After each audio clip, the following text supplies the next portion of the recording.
থাকবে না Atletico Madrid, আর থাকবে না। স্পেনের এই ক্লাবকে ময়ূখের সেই বিখ্যাত ডায়লগ দিয়ে আপনি ব্যাখ্যা করতেই পারেন। প্রশ্ন আসতে পারে, তাহলে কি হবে? হ্যাঁ, হবে, অ্যাটলেটিকো হয়ে যাবে আর্জেন্টিনা। এমনিতেই আর্জেন্টিনার 6 জন ফুটবলার আছেন এই ক্লাবে। এখন নাকি টটেনহ্যাম থেকে কুতি রোমেরো যোগ দেবেন। রিউমার যদি সত্যি হয়, তাহলে অ্যাটলেটিকো হয়ে যাবে অঘোষিত এক আর্জেন্টিনা। এরপর এই দলে বাকি থাকবেন মেসি, ডি মারিয়া আর অ্যামি মার্টিনেজ। ব্যাস, তাহলেই একটা ফুল আর্জেন্টিনা সেট আপ হবে অ্যাটলেটিকোতে।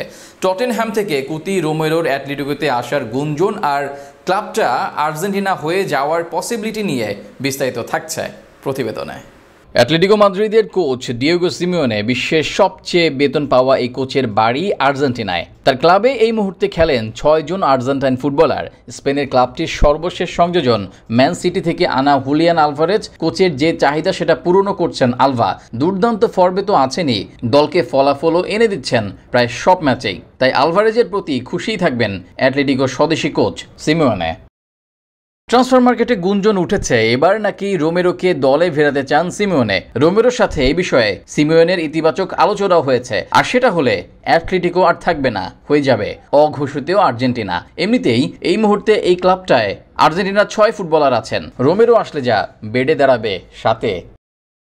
তবে অ্যাটলেটিকোকে আর্জেন্টিনা বানাতে হলে আরও দরকার হবে 4 জন ফুটবলার। সিমিওনে কি সেটার দিকেই ঝুঁকবেন? আর যদি হয়, তাহলে কাকে আনবেন? সমর্থকদের চাওয়ায় অবশ্যই লিওনেল মেসি থাকবেন, সাথে Angel Di Maria. Goalkeeper Musso যেহেতু আছেন, সেহেতু এমিলিয়ানোকে দরকার নেই। মাঠে ম্যাকঅ্যালিস্টার আর লিসান্দ্রো মার্টিনেজ হলেই পূর্ণাঙ্গ আর্জেন্টিনা জাতীয় দলে কনভার্ট হবে অ্যাটলেটিকো মাদ্রিদ। তবে যাই হোক, রোমেরো আসলে যে অ্যাটলেটিকোর শক্তি বাড়তে যাচ্ছে সেটা বলাই যায়। আর আর্জেন্টিনার সমর্থকদের কাছে অ্যাটলেটিকো যে আরও জনপ্রিয় হবে সেটাও বলতে দ্বিধা নেই। এবার দেখার বিষয় ট্রান্সফারের এই রিমোটটা সত্যি হয় কিনা শেষ পর্যন্ত। রেজাউল করিম, নিউজ টক।